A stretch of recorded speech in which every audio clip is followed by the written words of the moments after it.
alarme aí, meu irmão. Hoje quero falar, hoje é culto de ceia, segundo culto de domingo, desse domingo, culto de ceia, e eu quero falar com você sobre gigantes que se levantam. Então, na nossa vida, gigantes vão se levantar, durante o transcorrer da nossa vida, você pode ter a certeza que vão. Para alguns mais, para outros menos, alguns gigantes maiores, outros menores, mas eles vão se levantar, em algum momento da nossa vida eles vão existir. Isso é um fato, não temos como dizer que isso não vai ocorrer.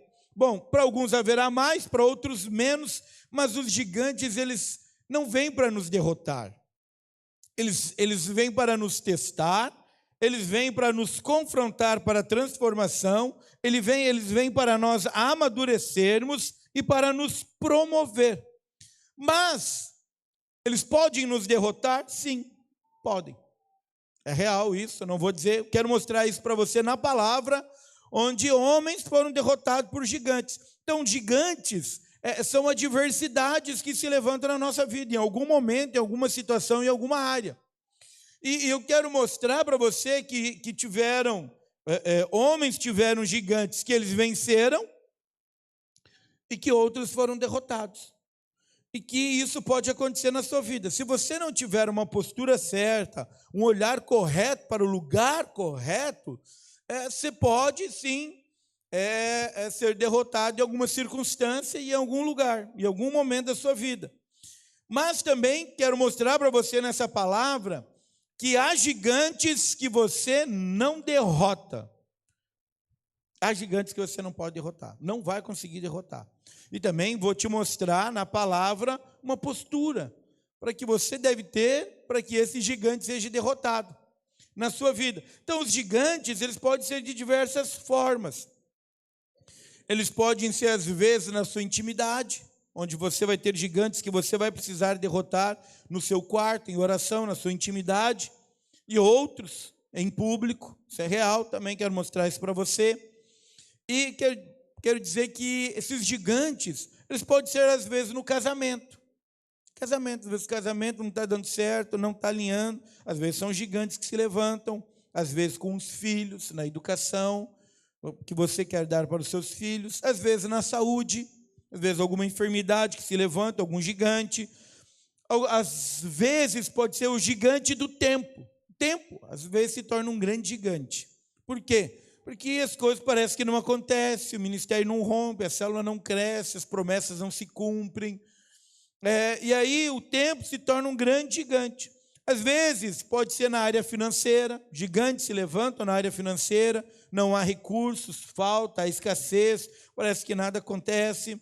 Pode ser também gigantes se levantam no ministério, no teu chamado, sim. Mas esses gigantes, eles propriamente, o Senhor permite eles não para que você seja derrotado, mas para que você amadureça, para que você cresça, sabe, espiritualmente, e para que Ele venha promover você. Por isso que o lugar que nós olhamos e a nossa postura na vida cristã diante disso tudo, interfere no nosso sucesso do propósito que o Senhor tem para cada um de nós. Então, o nosso lugar para nós estarmos é em Canaã, não é no deserto. Então, algumas pessoas, às vezes, de uma maneira equivocada, acreditam que Canaã é o céu e aqui na terra é um deserto.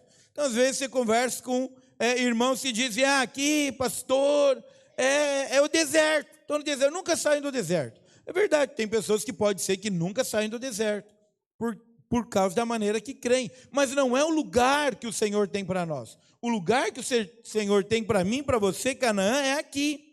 Não é o céu. O céu é o céu, é a eternidade, o paraíso com o Senhor. Mas Canaã, uma terra que emana leite e mel, um lugar de descanso, de desfrute, é aqui na terra. Por quê? Jesus, ele disse em João 10:10 que o ladrão veio para matar, roubar e destruir. Mas ele veio para que nós tenhamos uma vida e tenhamos vida em abundância. Então essa vida abundante é aqui. Nós devemos viver uma vida abundante aqui na terra. Exatamente isso. Então, pastor, e o deserto? Sim, há deserto. Mas o deserto é algo que antecede Canaã. mas não é o lugar que nós passamos. Então, no deserto é um lugar onde nós conhecemos o Senhor por experiência, onde nós ouvimos do Senhor, mas é um lugar onde não falta. Não falta provisão, não falta comida, não falta nada. Então, quando nós olhamos para o povo de Israel, quando ele tirou o povo de Israel do Egito, eles passaram pelo deserto, mas no deserto não faltou pão, no deserto não faltou água, no deserto as roupas não envelheciam, os calçados cresciam, não faltou nada. No deserto havia uma coluna de fogo à noite que aquecia e livrava eles dos animais peçonhentos. Havia uma coluna de nuvem durante o dia que trazia o refrigério por causa do sol, que era escaldante, mas não era o lugar era Canaã. E eu quero dizer para você que o seu lugar e o meu aqui na terra é Canaã, um lugar de desfrute. Amém? Bom, mas eu quero mostrar na palavra sobre alguns lugares que você possa estar e aonde você deveria estar. E que no transcorrer disso se levantam dificuldades que vamos chamar de gigantes. Então, em alguns momentos da nossa vida, às vezes, nós queremos ajudar ao Senhor. Esse é o primeiro tópico. Promessa e o cumprimento dela. Então, entre você receber uma promessa e você ter o cumprimento da sua promessa, há um caminho, há um transcorrer na sua vida. E no meio desse transcorrer, dificuldades podem se levantar e se tornam gigantes. Então, uma das coisas que é muito comum é que, às vezes, nós ouvimos do Senhor uma promessa e queremos saber dele. Como? Quando? De que maneira? Onde que vai ser? Como que vai ser? Sabe, são coisas que não cabem a você saber. E no meio disso tudo, nós queremos ajudar ao Senhor.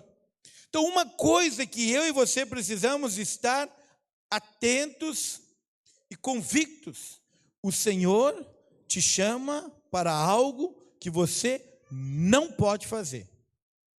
Não consegue. Tenha certeza disso. Convicção. Se você acha que você pode fazer, não é exatamente isso. Tudo aquilo que o Senhor te chama para fazer é algo que você não pode, não consegue. É além da sua força, é além da sua capacidade. Por quê? Porque o Senhor quer que você dependa dEle. Exatamente isso. Então o Senhor nunca vai te dar uma promessa que você possa fazer. Ele vai te dar uma promessa que só Ele pode cumprir. Só. Então isso você precisa estar atento. Por quê? Porque muitas vezes nós queremos ajudar o Senhor. Então nós chegamos para o Senhor e dizemos: Senhor, aqui não dá mais, não aguento mais essa situação, coloco nas tuas mãos. Quem já fez isso? A gente faz, diz: Senhor, só o Senhor agora, não tem mais jeito, já tentei tudo, acabou minhas forças, acabou tudo, Senhor, está aqui, entrego nas tuas mãos. Aí passa 2 dias, que a gente diz: Senhor, me devolve aqui, que está demorando, deixa que eu dou meu jeito, eu não sei, Senhor, faz 2 dias já.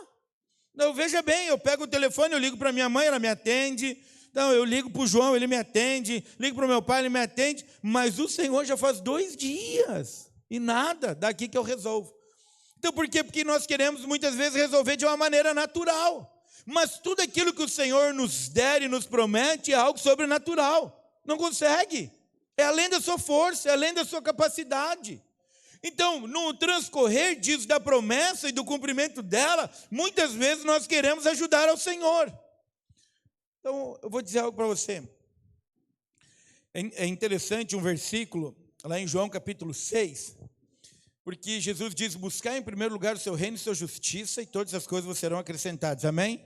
A gente para ali, mas ele segue um pouquinho, em outro, e diz: porque para cada dia basta o seu mal. Todo dia vai ter um mal, então, fique em paz. Não se preocupe com o mal de amanhã, vai ter um amanhã. Entendeu? Concentre-se de hoje, sabe? Então, às vezes, nós queremos saber, é porque a gente quer saber os gigantes. Então, o Senhor ele faz uma promessa para você, talvez te chama, e diz: olha, você será pai de nações, de multidão. Você chama para o ministério de pastores e diz: como que vai ser isso? Será que gigante que eu vou ter que vencer? Então, você quer saber o futuro. Não cabe a você saber o futuro. Porque talvez, se você saber de gigantes que você vai saber, conhecer lá na frente, você nem vai para a batalha. Você precisa entender isso. Então, eu gosto de uma frase que o pastor Aloysio fala, ele diz, conte, mas não precisa contar tudo. Vai contando no transcorrer da história. É assim. Então, a nossa vida é um transcorrer de história. Não queira saber como que o Senhor vai fazer. Se Ele prometeu, Ele vai fazer. Simples. Porque Ele é poderoso para fazer infinitamente mais do que tudo aquilo que você pede ou pensa. Ele, aquele que começou a boa obra, Ele vai concluir. Simplesmente creia. Então, quando nós queremos, às vezes, ajudar o Senhor a saber como que vai ser, bom, aí nós podemos acrescentar algo àquilo que Ele disse. E aí começam alguns problemas. E é sobre isso que eu quero falar, sobre a promessa e o cumprimento dela. Números capítulo 13, do verso 1 ao 3. Aqui eles estão no deserto de Parã, Cades Barneia, próximo à terra prometida, próximo a Canaã. Eles já andaram em torno de 2 anos no deserto, e eles chegaram até ali. E aí o Senhor falou com Moisés, e disse o Senhor a Moisés, envia homens que espiem a terra de Canaã, que eu hei de dar aos filhos de Israel. De cada tribo de seus pais enviareis um homem, sendo cada qual príncipe entre eles. Enviou-os Moisés do deserto de Parã, segundo o mandato do Senhor. Todos aqueles homens eram cabeças dos filhos de Israel. Então, veja que o Senhor, Ele diz, olha, vão lá e olhem a terra. Vejam a terra, que eu hei de dar. Ele não está dizendo que vai ter que conquistar. Ele não está dizendo que vai ter que lutar. Ele não está dizendo que vai ter que batalhar. Ele está dizendo, vão lá e olhem a terra, porque eu vou dar. Por que Ele vai dar? Porque quando Ele fez aliança com Abraão lá em Gênesis, Ele disse que Ele daria. Quando Ele tirou o povo de Israel de dentro do Egito, Ele disse que daria. E Deus é aquele que cumpre as suas promessas. Então, o Senhor deu uma ordem clara a Moisés. Disse, olha, Moisés, mande um de cada tribo, príncipe, para espiarem a terra. Diga comigo, a terra de Canaã. Pois é, era para eles espiarem. Bom, quando você continua lendo a história aqui de Números 13, você vai perceber que Moisés fez exatamente isso. Pegou um príncipe de cada tribo e enviou. Mas, o que acontece? Eu fico tentando imaginar Moisés, né? Naquela expectativa, está ali, beirando a entrada de Canaã, do cumprimento da promessa. E aí ele, vamos dar uma olhadinha a mais.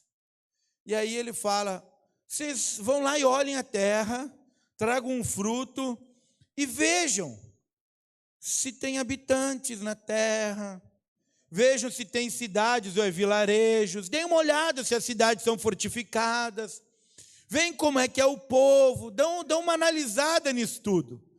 Mas presta atenção, não foi o que Deus disse. Deus disse para eles olharem a terra, só isso, nada além. Mas Moisés, eu fico imaginando, ele quer saber, será que nós vamos ter que lutar? Será que não vamos ter que lutar? Será que nós temos que fazer mais espadas? Será que não? Será que vai ser fácil? Será que vai ser difícil? Quando você quer ajudar o Senhor, que você começa a olhar para o natural, você começa a ter problemas. Porque os espias foram e ficaram 40 dias olhando. E eles olharam a terra, pegaram os frutos, mas olharam as cidades também. Olharam os povos, viram os gigantes. E aí eles voltam com um relato.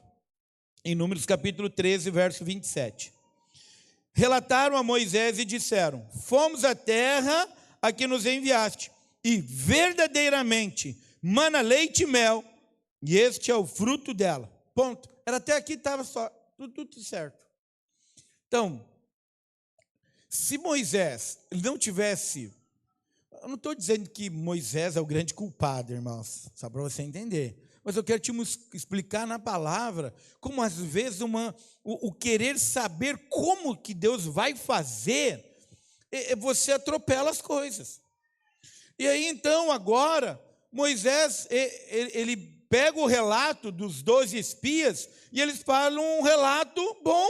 Ele diz, olha, verdadeiramente, os 12 dizem, verdadeiramente é uma terra boa, mana leite e mel, aqui é o fruto dela, magnífico, nós trouxemos figos, romãs, e um cacho de uva, e 2 precisaram carregar. Um sozinho não carregava. Fruto bom mesmo.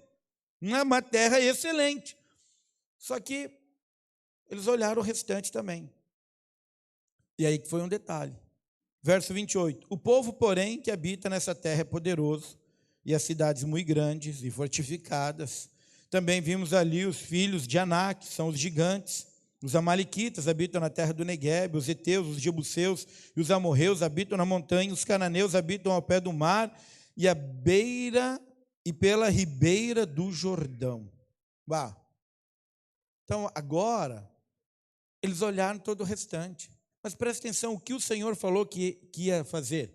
Ele ia dar. Mas quando eles quiseram saber, agora eles começaram a analisar as dificuldades, começaram a analisar os gigantes que havia naquela terra. E agora eles ficaram o quê? Com medo. E é interessante porque no verso 30 diz o seguinte: então Caleb fez calar o povo perante Moisés e disse: eia, subamos e possuamos a terra, porque certamente prevaleceremos contra ela. Então, cuide aonde você fica os seus olhos. Então, Josué e Caleb, eles tiveram uma conduta, tiveram uma postura. Por quê? Porque eles olhavam para Deus, criam na promessa e sabiam o Deus que tinha chamado. Então, eles estavam tendo experiências magníficas com o Senhor. Quais são as experiências?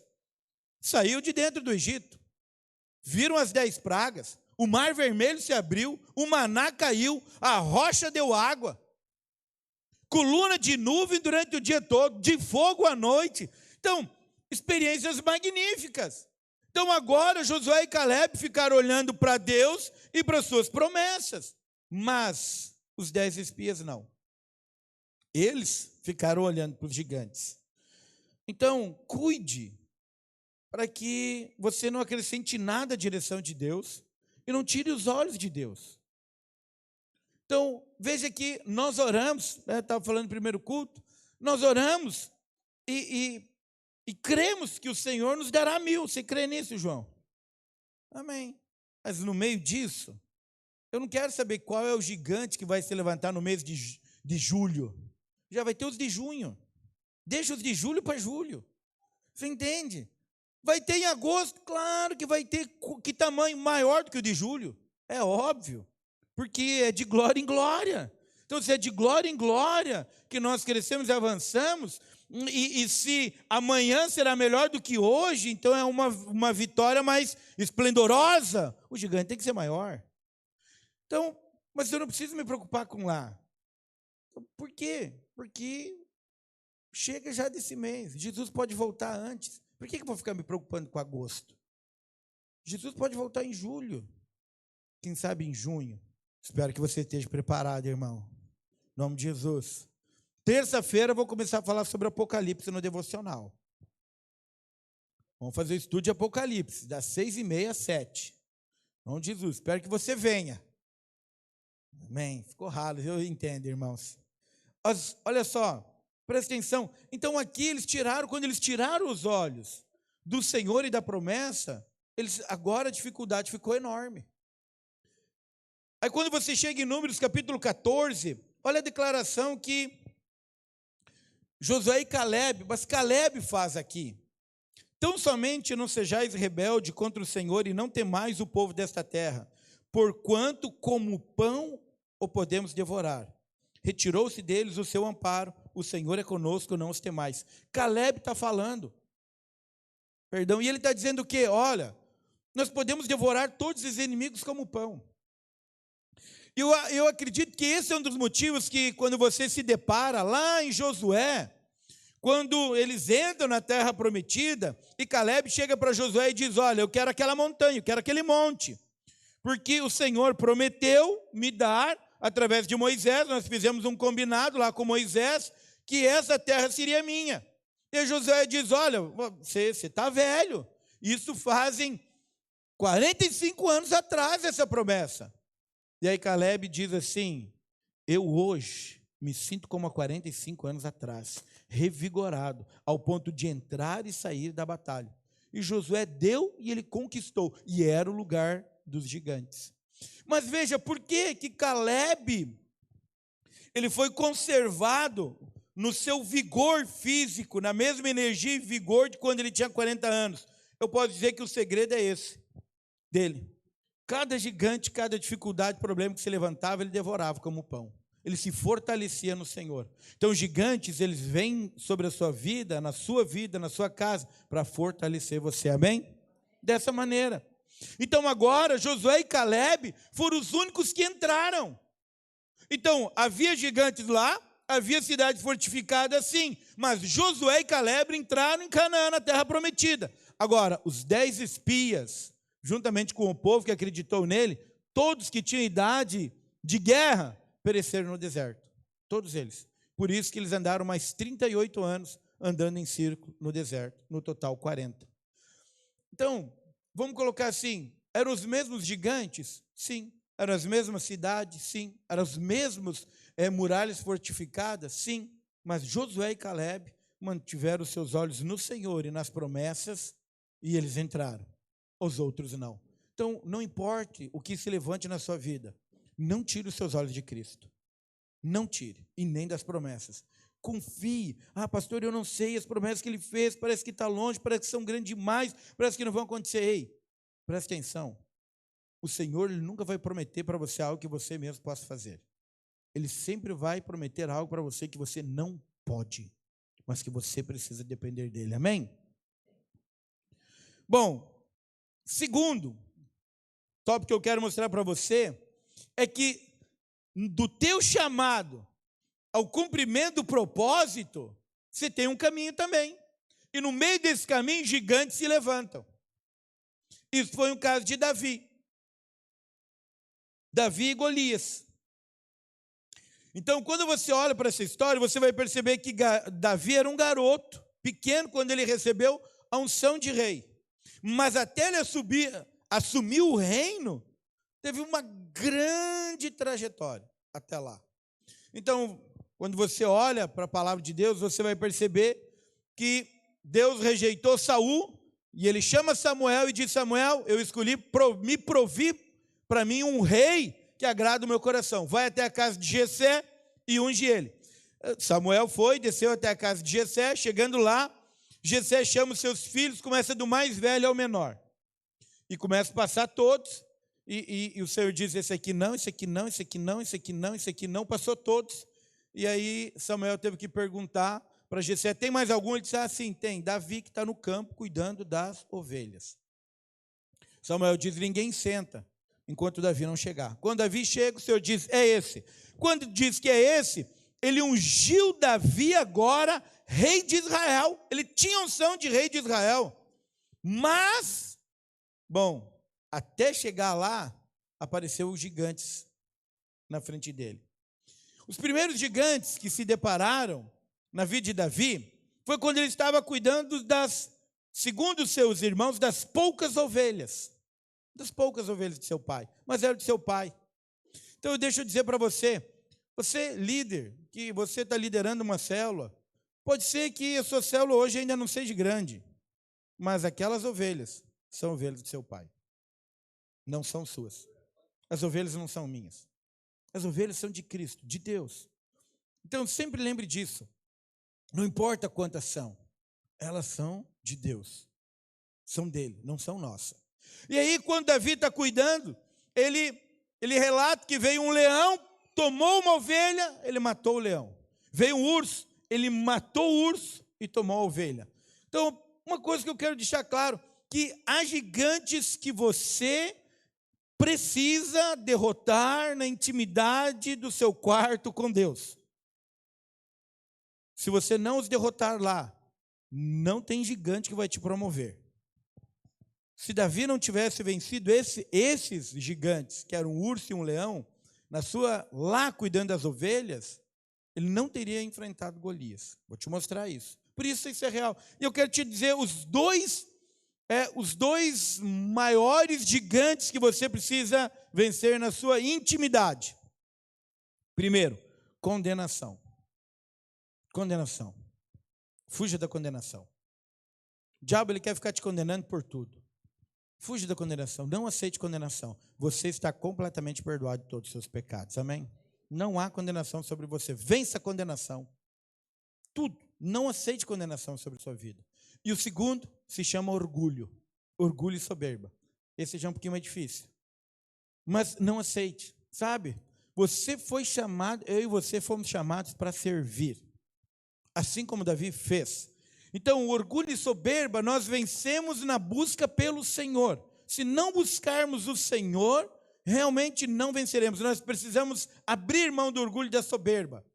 Esse é um dos inimigos que nós vencemos na nossa intimidade. Bom, mas Davi, então, ele está cuidando das ovelhas de seu pai, e o seu pai envia ele para levar pão para os seus irmãos e queijo para os generais. E ele vai. E quando ele chega lá, ele chega no 40º dia, que gigante Golias está saindo à frente do exército. E está afrontando, dizendo, ei, não tem nenhum homem em Israel para que lute comigo? Por quê? Porque quando eles se reúnem para pelejar, então, na frente de um vale os filisteus, na frente do mesmo vale, do outro lado, o povo de Israel, o exército de Israel. E quando eles iam para a batalha, sai Golias, então, um gigante mesmo, alto, homem de guerra, ele sai à frente e diz, ei, não precisamos lutar, porque vamos morrer muitos aqui. Eu luto pelos filisteus, e vocês, entre o povo de Israel, achem um homem que lute comigo.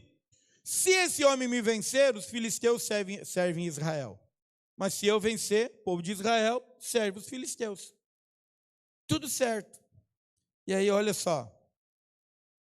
1 Samuel, capítulo 17, verso 10. Disse mais o filisteu, hoje eu afronto as tropas de Israel. Dai-me um homem para que ambos pelejamos. Ouvindo Saul e todo Israel estas palavras do filisteu, espantaram-se e temeram muito. Então agora, ele saía todo dia e falava exatamente isso. Durante 40 dias. 40. E aí agora, quando chegou no 40º dia, Davi chega exatamente na hora que Golias sai. E Golias fala isso. Então vamos colocar assim, Davi na sua força, sua capacidade, presta atenção, Davi na sua força e capacidade, teria vencido o leão? Não. Na sua força e capacidade, teria vencido o urso? Não. Mas ali, quando ele venceu, lá na sua intimidade, ele conheceu o Deus que chamou ele. O quanto ele era poderoso. E aí agora, lá em 1 Samuel, no verso 26, finalzinho, ele diz, quem é, pois, este incircunciso filisteu para afrontar o exército do Deus vivo? Ei, peraí, agora ele coloca Golias no lugar dele. Quem é esse incircunciso filisteu? Ele está afrontando o exército do Deus vivo. Há um Deus vivo. Bom, é interessante porque Davi diz, eu vou lutar. Então, você precisa ler toda a história. Vou, resumir aqui. E aí falam para Saul. E ele vai e se apresenta para Saul. E Saul diz, você, Davi. Não dá, Davi. Você não dá, Davi. Porque, veja bem, ele é um homem de guerra, forte. Você viu o tamanho da lança do cara? Eu fico imaginando ele falando, é o teu peso. Você é franzino, Davi. Não tem, você é pastor de ovelha. Não vai dar para ti. E aí ninguém sabia sobre as vitórias de Davi cuidando da ovelha. E aí Davi conta para ele. Isso está lá em 1 Samuel 17, 34. Respondeu Davi a Saul, teu servo, ele apacentava as ovelhas de seu pai, quando veio um leão e um urso, e tomou um cordeiro do rebanho. Eu saí após ele, o feri e o livrei do cordeiro da sua boca. Levantando-se ele contra mim, eu agarrei pela barba, o feri e o matei. O teu servo matou tanto o leão como o urso. E este incircunciso filisteu será como um deles, quando afrontou o exército do Deus vivo. Ei, então agora, Davi está dizendo, olha, eu fiz isso. Aí Saul está dizendo, não, peraí. Se o cara matou um urso, o cara matou um leão, vai lá então. Deus é contigo. E aí Davi vai enfrentar, mas Davi, quando ele vai enfrentar em nome do Deus dos exércitos. Você precisa entender isso. Ele não vai confiado na sua força, mas ele vai confiado na força de Deus. Então agora, vamos analisar um pouquinho. Saul poderia ter lutado? Saul podia ter dito, Saul era rei, ele podia ter dito, não, eu vou lutar em nome do Deus dos exércitos. Poderia, mas não foi. Davi foi. O gigante, muitos talvez acharam, o próprio Saul achou que Davi sairia derrotado. Porém, esse gigante promoveu Davi. Então, sem esse gigante, Davi não teria chegado ao reino. Foi através, vamos colocar assim, através da vitória do gigante, que a família de Davi foi isenta de todos os impostos e foi dada a filha do rei para casar com Davi. Davi chega ao trono. Então, veja bem que, dessa maneira, Davi chegou até Saul, o cumprimento se cumpriu por causa de um gigante. Agora, se Davi começasse a analisar o tamanho do gigante, talvez ele não lutasse. Então, quando você olha para a palavra, você vai perceber que ela dá uma descrição do tamanho do gigante, do peso da lança, tudo, até Davi chegar. Quando Davi chega, não fala mais sobre isso, porque agora fala sobre o Deus vivo. Então saiba que aquele que chamou você, ele não dorme, mas ele vive eternamente. Ele é o Deus Todo-Poderoso, Criador de todas as coisas, amém? Mas gigantes, eles vêm para promover você, mas não tire os seus olhos de Deus, amém? Bom, mas você viu que Davi precisou vencer gigantes na sua intimidade. E aqui é um outro tópico que eu quero falar para você. Você não consegue separar um do outro, eles são tudo conectados. Mas entre o seu desejo em ter intimidade com o Senhor, quem deseja ter intimidade com o Senhor? Diga amém. Bom, agora, entre ter o desejo de ter intimidade e a prática de oração, gigantes se levantam também. Então, uma vez que nós temos o desejo de ter intimidade com o Senhor, ouvir o Senhor, ter comunhão com o Senhor, estar com o Senhor, isso é uma prática de oração. Mas no desejo e o cumprimento da prática de oração, gigantes se levantam. E aí eu quero usar o exemplo de Daniel para isso. Porque gigantes, eles vão se levantar contra você para a oração. Talvez falta de tempo. Talvez entretenimento. São gigantes. Para alguns talvez são pequenos, mas talvez para você seja grande. Talvez o cansaço, talvez a rotina, talvez o TikTok, talvez o Instagram, talvez seja o Facebook, talvez seja o videogame. Pode ser gigantes que precisam ser vencidos, que ficam de repente entre você, que tem o desejo de orar, e o seu tempo de oração real. Mas são gigantes que eles devem ser vencidos. Isso aconteceu na vida de Daniel. Então Daniel, ele e mais alguns foram levados exilados, quando Nabucodonosor, ele tomou Israel e eles foram levados ao cativeiro. Lá eles tiveram destaques, morre Nabucodonosor, assume depois o rei Dário. Quando assume o rei Dário, ele vê que Deus é com Daniel, e ele gosta muito de Daniel, e ele decide então, em toda a província, estabelecer 3 prefeitos e mais os sátrapas.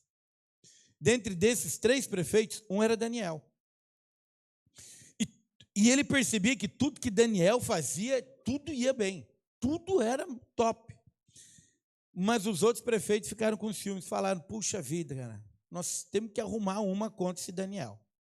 Tá, tudo que ele faz está indo bem, o rei Dário gosta dele, mas a gente não encontra uma falha, um erro, nada, ele não recebe nenhuma propina, nada, nenhum desvio, nada, o cara é íntegro.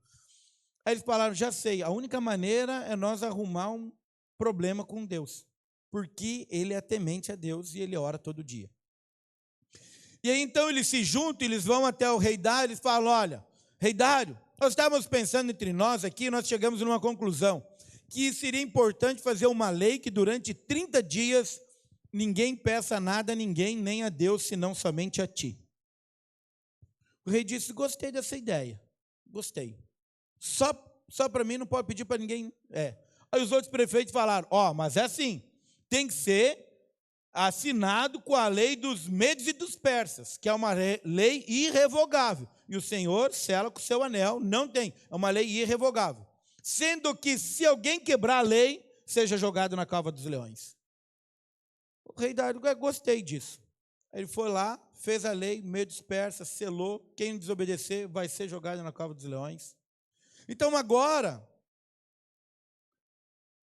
Daniel, ele orava 3 vezes por dia, do seu quarto, porque no seu quarto havia janelas que davam de frente para Jerusalém, e como eles estavam no cativeiro, ele orava por Jerusalém, orava por Israel e pelo povo, pela terra. E lá em Daniel, capítulo 6, verso 10, diz o seguinte, Daniel, pois, quando soube que a escritura estava assinada, entrou em sua casa e em cima no seu quarto, onde haviam janelas abertas do lado de Jerusalém, 3 vezes por dia se punha de joelhos e orava, e dava graças diante do seu Deus, como costumava fazer. Então agora, veja bem, o gigante se levantou. Qual é o gigante que estava entre Daniel e a oração que ele tinha? A cova dos leões, a lei. Então eu fico imaginando, que vai acontecer isso, um dia vai acontecer a perseguição, mas imagina agora, nosso presidente sanciona uma lei. Se alguém orar, vai ser jogado na cova dos leões. Por 30 dias você não pode orar. Será que nós ia orar? Não responda essa pergunta. Talvez a gente ia dizer, Deus entende, 30 dias, passa rapidinho, voando. Imagina, nós já estamos no início do mês de junho, parece que a virada do ano foi ontem, já estamos em junho, 30 dias vai ser muito rápido. Você entende? Que às vezes são obstáculos que se levantam, gigantes, que se levantam e que tentam impedir nós termos uma vida de oração. E se nós não temos uma vida de oração, preguei 3 domingos sobre oração, não tivermos uma vida de oração, nós também não teremos experiências com o Senhor, porque o Senhor responde a nossa oração, Ele fala conosco através da palavra e da oração. E aí agora, Daniel, ele pegou e fez o quê? Aquilo que ele sempre fazia, subiu e foi orar. Não demorou muito, chegaram os prefeitos do rei Dário e disse, olha, só para te saber, Daniel, aquele que você gosta, estava orando e pedindo a Deus. A palavra diz que o rei Dário ficou muito triste, muito triste. E durante um dia todo ele tentou reverter a lei para soltar Daniel, mas não teve como. Eu fico tentando imaginar no final da tarde os prefeitos, bora, tem que jogar eles na cova, vai ter que jogar. Pediu, não tem como revogar, pode jogar. E então no verso 16 de Daniel 6 diz o seguinte, e então o rei ordenou que trouxesse a Daniel e o lançasse na cova dos leões. Disse o rei a Daniel, o teu Deus, a quem tu continuamente serves, que ele te livre. Mas, vamos colocar,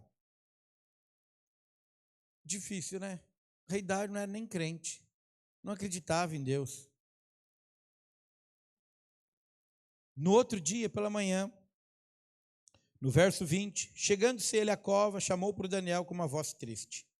Disse o rei a Daniel, Daniel, servo do Deus vivo, com uma voz triste, né? Dar-se-ia o caso que o teu Deus, a quem tu continuamente serves, tenha podido livrar-te dos leões? Então Daniel falou ao rei, rei, vive eternamente, o meu Deus enviou o seu anjo e fechou a boca dos leões para que não me fizessem dano, porque foi achada em mim inocência diante dele e também contra ti, ó rei, não cometi delito nenhum. Então o rei se alegrou sobremaneira e mandou tirar a Daniel da cova.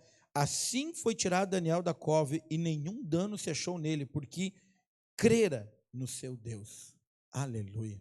Então, presta atenção, mas agora Daniel tem mais prestígio diante do rei, teve experiências com o Senhor, porque, vamos colocar, fala sério, que baita experiência, hein? Está dentro de uma cova, com os leões com fome, e eles não poderem te devorar, porque tem um anjo cuidando. Baita experiência. Isso agora, vamos colocar, traz bagagem, experiência para Daniel prosseguir? Claro que sim. Mas o gigante precisou ser vencido, sim. Por quê? Porque ele continuou crendo em Deus, olhando para Deus. Então, no meio da nossa trajetória, momentos vão se levantar assim, mas você precisa olhar para Deus e continuar crendo em quem? Em Deus. E permaneça tendo uma vida de oração. Defina isso, é um posicionamento. Isso é real. Então, obviamente, são desafios que se levantam contra você, mas que você precisa ter uma conduta de oração. Amém? Amém, irmãos? Aleluia. Estou quase encerrando. Ouvi. Achei, Vi. Vem cá. Faz um fundinho para mim. Vi que estava faltando alguma coisa, era você, Vi. Agora eu quero falar para você sobre gigante que você não derrota. Há gigantes na sua vida que você não vai derrotar. Não vai mesmo. Por isso que você congregar é importantíssimo. Você estar junto em comunhão com a igreja é importantíssimo. Porque tem gigante que você não vai derrotar. Você vai precisar que alguém derrote para você. Se você viver isolado, você pode se tornar uma presa fácil desse gigante. Isso está lá em 2 Samuel, capítulo 21, aconteceu com Davi. Verso 15, diz assim: de novo, fizeram os filisteus guerra contra Israel. Desceu Davi com seus homens e pelejaram contra os filisteus. Ficando Davi muito fatigado, cansado. Davi ficou cansado. Luta após luta, em algum momento Davi cansou. Talvez a luta ela percorreu muito tempo. E a Bíblia diz que Davi ficou muito cansado. Há momentos na sua vida que você vai ficar cansado, vai ficar fatigado, sabe?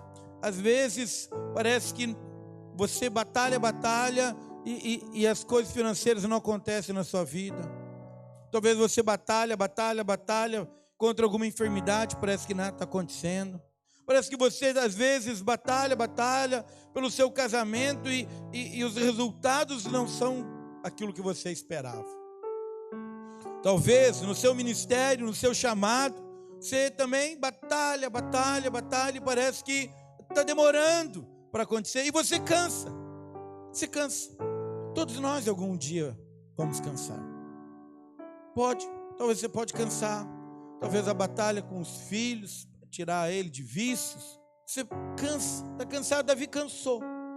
E é nesse momento que você fica cansado, que você está cansado, talvez você está a ponto de desistir, você está pensando em parar, largar de mão, não está dando mais, porque está cansado. Nesse momento, é o momento que o diabo envia um gigante. É nesse momento. Por quê? Porque nesse momento ele sabe que você está fragilizado, porque você está cansado. Então, o diabo ele sabia que ele não conseguiria derrotar Davi.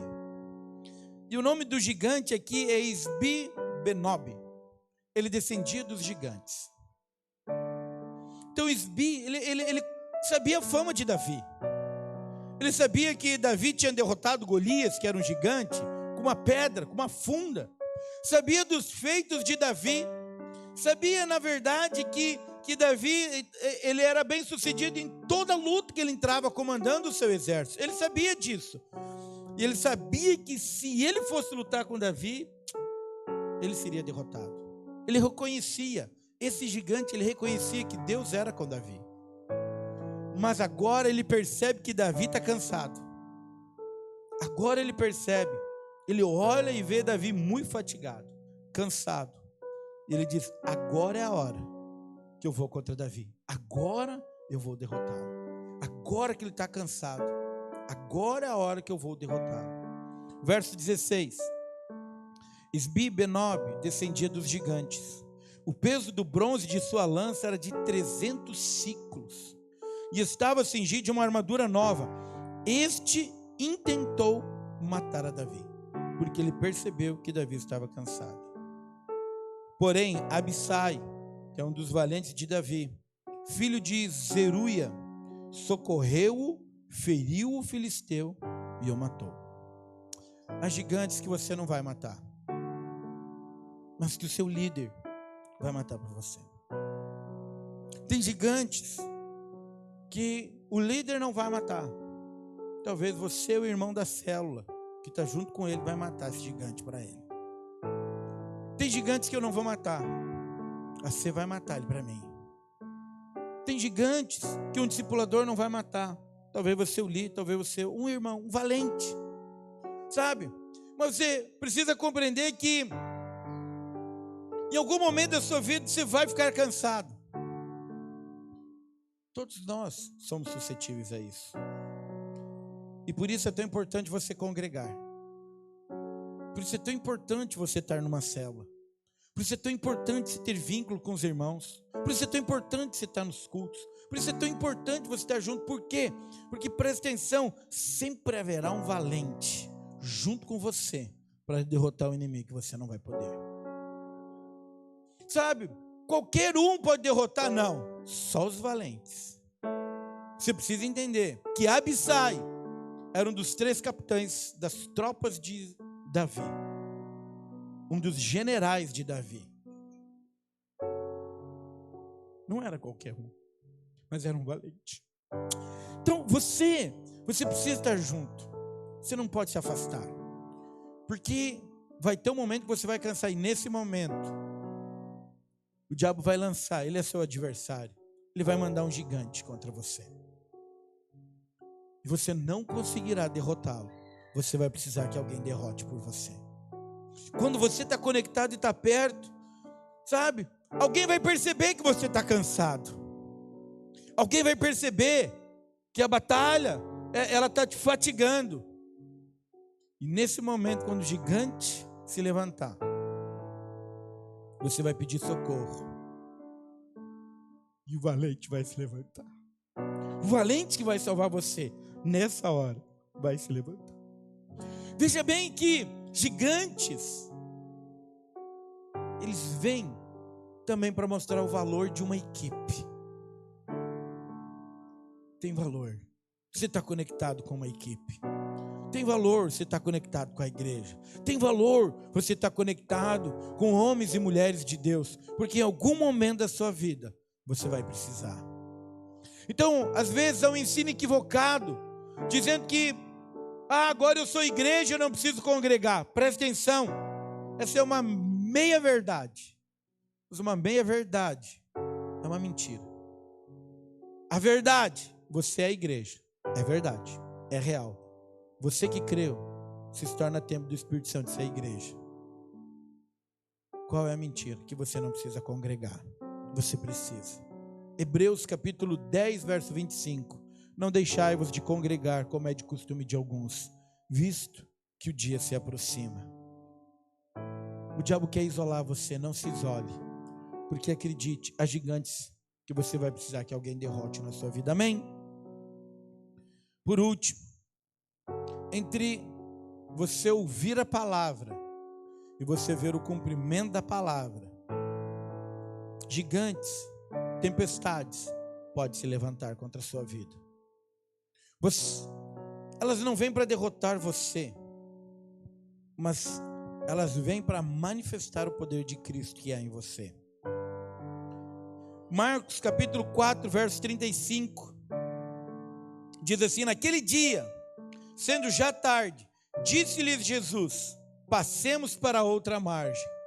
Então, alguns momentos da sua vida você vai estar tudo em linha. Você vai estar congregando, você vai estar na célula, você vai estar nos cultos, você vai estar com a sua vida de oração em dia, vai estar tudo certo, cumprindo o propósito.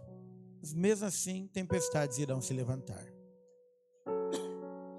Os discípulos estavam com Jesus e Jesus disse: passamos para o outro lado. Eles despediram a multidão, eles entraram dentro do barco e saíram, e outros barcos os seguiam. No verso 37 diz: ora, levantou-se grande temporal de ventos, e as ondas arremessavam contra o barco, de modo que o mesmo já estava a encher-se de água. Eles estavam indo, estava tudo certo. Eles não saíram da promessa, não tiraram os olhos, está tudo andando. Mas a tempestade se levantou e o barco estava a encher-se de água. Verso 38. E Jesus estava na polpa dormindo sobre o travesseiro. E eles o despertaram e lhe disseram: mestre, não te importa que pereçamos? Nós poderíamos falar sobre muitas coisas importantes sobre esse texto. Não dá, mas eu quero frisar uma delas. Muitas aqui. Deixo para outra oportunidade, que nem diz o pastor Aloysio. Mas uma eu quero frisar. Jesus estava no barco, mas estava dormindo. Talvez, pode ser o seu caso. Jesus está dentro de você, mas você deixou ele adormecer. Se amornou. Deixou ele adormecer. Ele está ali. Mas ele está esperando que você o chame. Que você o valorize. Que você diga: Jesus, salva-me. Jesus, Jesus. Ele está esperando que você talvez desperte-o. Sabe, ele está dentro de você. Mas talvez você se familiarizou tanto já com Jesus, estando com você todos os dias, que você nem percebe. Mas vai perceber que ele está quando você o chamar. E talvez quando você chamar, vai ser porque a tempestade já está afundando seu barco. Mas ele sempre esteve ali. Mas a chama, talvez, ela começou a diminuir. Veja que os tópicos são interligados. Talvez porque você se afastou e está cansado. Talvez porque a luta está demorando. Talvez porque você tirou os olhos de Cristo e colocou no gigante. Talvez porque a promessa está demorando, você está tentando ajudar o Senhor, não sei. Mas o fato é que Jesus estava ali. Assim como Jesus está na sua vida e está na minha. E quando nós cantamos que Ele é o nosso Yeshua, Ele é o nosso Salvador, Ele é feliz em nos salvar. E Ele nos salva quando? Sempre que nós o invocarmos. Ele está pronto para nos salvar. Nós precisamos chamá-lo. E ele, despertando, repreendeu o vento e disse ao mar: acalma-te, emudece. O vento se aquietou e se fez grande bonança. Então lhe disse: por que sois assim tímidos? Como é que não tendes fé? Jesus, quando ele foi despertado, a primeira coisa que ele fez: é claro que eu me importo com você. É claro, eu me importo. Ele acalmou a tempestade, repreendeu o mar, tudo se acalmou, porque ele se importa. Hoje eu estou aqui para dizer para você: ele se importa com você. Todos os dias ele se importa com você. Talvez gigantes se levantarem na sua vida. Não tire os olhos do Senhor. Os nossos olhos, eles estão em Cristo e na obra consumada da cruz, onde Ele já me fez mais que vencedor nele. Gigantes vêm para nós devorarmos como pão, para nos levarmos a ficarmos de joelho diante do Senhor, dizendo: Senhor, essa obra é tua, família é tua, o casamento é teu, minha vida é tua, eu preciso do Senhor. Quero que vocês se coloquem de pé para nós orarmos. Pessoal da banda,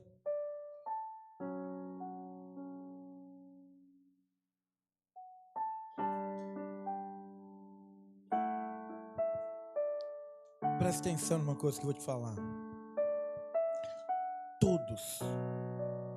Todos os gigantes que eu falei aqui, todos eles, humanamente, eram impossíveis de serem vencidos. Humanamente impossíveis.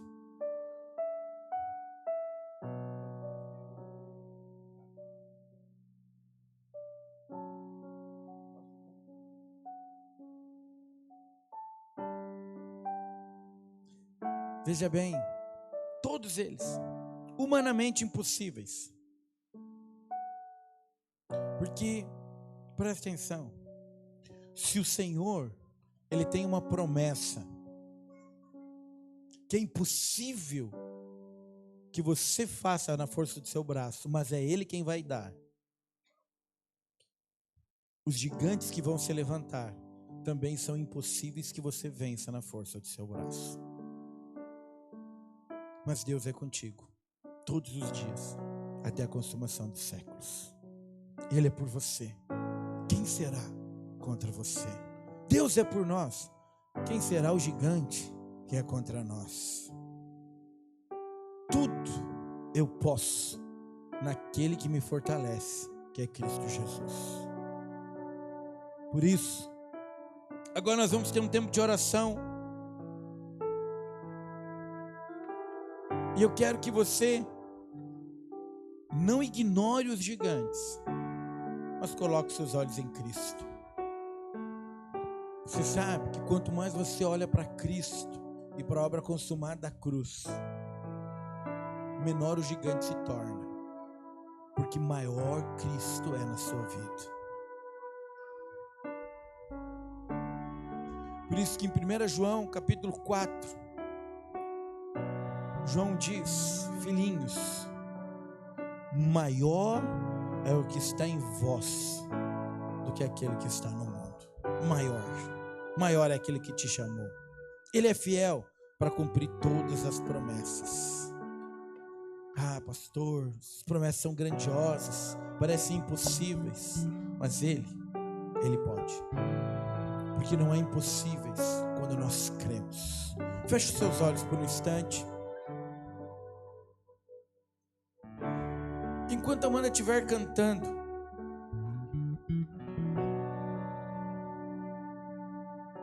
quero que você olhe para Cristo, absolutamente para Ele. Ele é o nosso Redentor, Ele é o nosso Salvador, Ele é aquele que nos chamou, Ele é. E é Ele que vai derrotar esse gigante para você. Por isso, não pense no gigante, mas eu quero que você contemple a Cristo, contemple a Ele. Sabe, durante esse louvor, depois você pode cantar, mas eu quero que você fique maravilhado com Cristo, contemple a Cristo.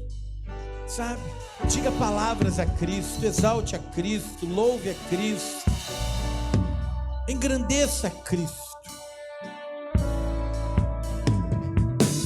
que a sua fé é recobrada, a vitória se manifesta, que não é impossível aquele que crê. Enquanto a banda estiver cantando, faça isso, exalte a Cristo, olhe para Cristo e exalte a Ele. Ele é digno de toda exaltação. Ele é o socorro bem presente. Ele é a rocha. Ele é aquele que tem um nome que está acima de todos. Seus passos se aproximou. Ele vem ao teu socorro. Eu sou do meu amado. Jesus é esse. Seus desejos são por mim. Tu és maravilhoso, Jesus. Tu és bendito. Tu és exaltado. Não há nenhum outro Jesus. Peço o Cordeiro Santo que tirou o pecado do mundo. Os seus passos tu és se aproximando. Tu és o nosso Yeshua, do meu amado. Tu és o nosso ar que respiramos. Tu és a nossa força. Tu és o nosso sustento. Tu és a nossa alegria. Tu és o nosso amor. Tu és a nossa força.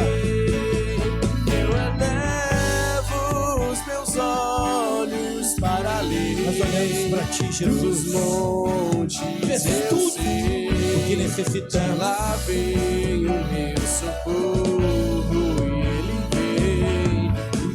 vem. Gigantes estão caindo enquanto você adora ao Senhor. Gigantes estão sendo destronados na sua vida. Sobre os montes eu elevo meus olhos para além dos montes, eu sei, de lá vem o meu socorro e Ele vem saltando, e Ele vem saltando sobre os montes, sobre os montes. Yeshua.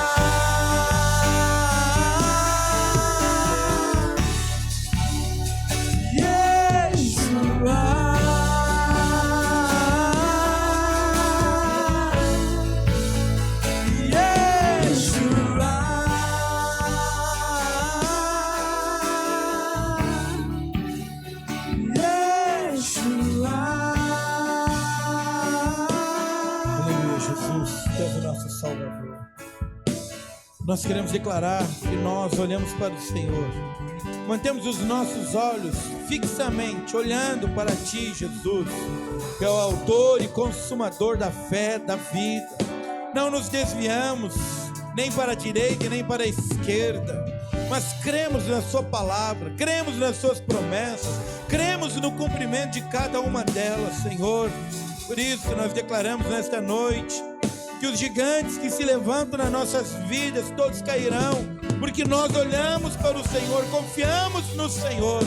E eu quero declarar, Pai, em nome de Jesus, que se nesta noite algum gigante tem se levantado contra casamentos, famílias, filhos, sobre áreas financeiras, Senhor, sobre saúde dos meus irmãos, nós repreendemos todos eles e ordenamos: vocês não têm mais lugar, não tem mais, porque Jesus já derrotou na cruz do Calvário. Por isso, Senhor, cure os enfermos, restaure os casamentos, dê força aos cansados, Senhor. Em nome de Jesus, abra as portas financeiras daqueles que necessitam, Senhor. Nós cremos na Tua promessa de Canaã ser aqui, nós desfrutamos dela, Senhor, em nome de Jesus. Em nome de Jesus, declare comigo assim: eu creio que eu sou filho amado, comprado, redimido, chamado, eleito, justificado. Eu creio que Deus é por mim. Eu creio que tudo posso em Cristo Jesus, que me fortalece. E eu tomo posse de todas as promessas sobre a minha vida. E eu creio que no seu devido tempo, todas elas se cumprirão. Em nome de Jesus. Amém. Aleluia. Creio nisso. Essa é uma verdade absoluta da palavra para a sua vida. Bem, irmãos, agora nós iremos participar da ceia. Os irmãos que vão servir a ceia, você pegue a ceia, não come, não beba. Nós iremos fazer isso todos juntos. Enquanto isso, nós vamos cantar e louvar aquele que vive eternamente em nome de Jesus. Aleluia.